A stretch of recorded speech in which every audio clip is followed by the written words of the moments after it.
আপনি দেখেন আলু, কোন আলুটার দাম 400 টাকা। কি অবস্থা আপনাদের? কি জানি।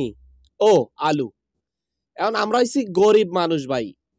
আলু ভর্তা করে খাইলেও খাই, আর আন্ডা দিয়া মনে করেন যে ফোস করে খাইলেও খাই, আর ওই শুটকি দিয়া রান্না খাইলেও খাই। এখন এই আলুর কেজি যদি 400 টাকা হয়, তাহলে বিষয়টি কেমন হয়? তবে এই নিউজটি কি আদৌ সত্য, বা এই নিউজের কি আদৌ কোনো সত্যতা রয়েছে? গণমাধ্যমগুলা কি বলতেছে? আমরা যদি প্রধান উপদেষ্টার প্রেস সচিব থেকে একটু ভিডিওর অংশ যদি আপনাদেরকে দেখাই, তাহলে বিষয়টি শিওর হতে পারবেন যে আসলে আলুর মূল ঘটনাটা কি। চলুন একটু ভিডিওর অংশ তার থেকে দেখি। তো মূল ভিডিওতে যাওয়ার আগে ছোট্ট একটা রিকোয়েস্ট, চ্যানেলে অথবা পেজে নতুন দর্শক হলে আপডেট সংবাদ সবার আগে পেতে সাবস্ক্রাইব এবং ফলো দিয়ে আমাদের সাথেই থাকবেন। চলুন একটু সামান্য অংশ দেখি আগে।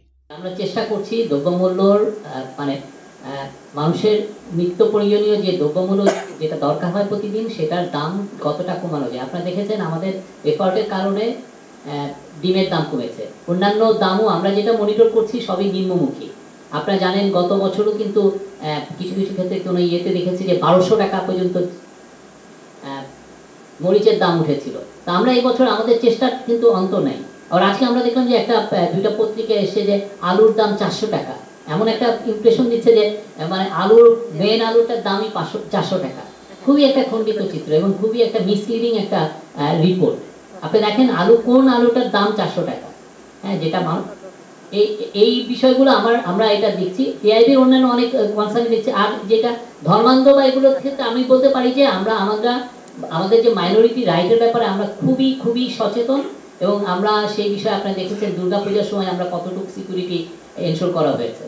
এবং আমরা মনে করি যে এখন আমরা একটু পরে আপনাদেরকে আমরা ল অ্যান্ড অর্ডারের একটা গত 2 মাসের ল অ্যান্ড অর্ডারের একটা আমরা স্ট্যাটিস্টিক্স দিব। আপনারা দেখবেন যে গত বছর সেপ্টেম্বর অক্টোবরে ল অ্যান্ড অর্ডারের দেশে কি ছিল, এবং এই বছর সেপ্টেম্বর অক্টোবরে কি ছিল, এটা পুলিশ ডিপার্টমেন্টের থেকে আমাদেরকে দেওয়া হয়েছে। আমরা দেখছি যে ক্রাইমের যে স্ট্যাটিস্টিক্স, এটা দেখাচ্ছে যে মোটামুটি ভালো উন্নতি হয়েছে অলমোস্ট গত বছরের মতো। সেপ্টেম্বরটা একটু হাই ছিল মার্ডার, অক্টোবরে এসে গত বছরের অক্টোবরের চেয়ে এই বছর কম। তা আমরা এটা দেখেন আপনারা, আমরা মনে করি যে বাংলাদেশের আইন শৃঙ্খলা পরিস্থিতি অনেক ভালো দিকে যাচ্ছে। Almost we are almost there. দর্শক, নিশ্চয় ভিডিওর সামান্যতম কিছু অংশ আপনারা প্রেস সচিব থেকে দেখলেন। তো কোন আলুটার দাম মূলত 400 টাকা, সেটা সম্পর্কে হয়তো সে বিস্তারিত তথ্য দিচ্ছে।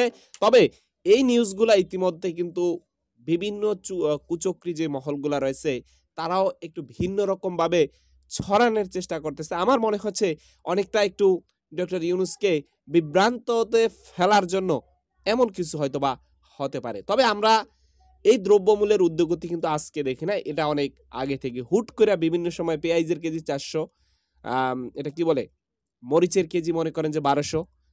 এগুলো আমাদের দেশে নতুন কিছু না। তো দেখা যাক তারপরও বিষয়টা কতটুকু নিয়ন্ত্রণ করতে পারে এই সরকার। তো সম্মানিত ভাই, এই হচ্ছে টোটাল বিষয়টা। আজকের ভিডিওটি এখানে শেষ করতে চাই। দেখা হবে নতুন অন্য কোনো ভিডিওতে। সবাই ভালো থাকবেন।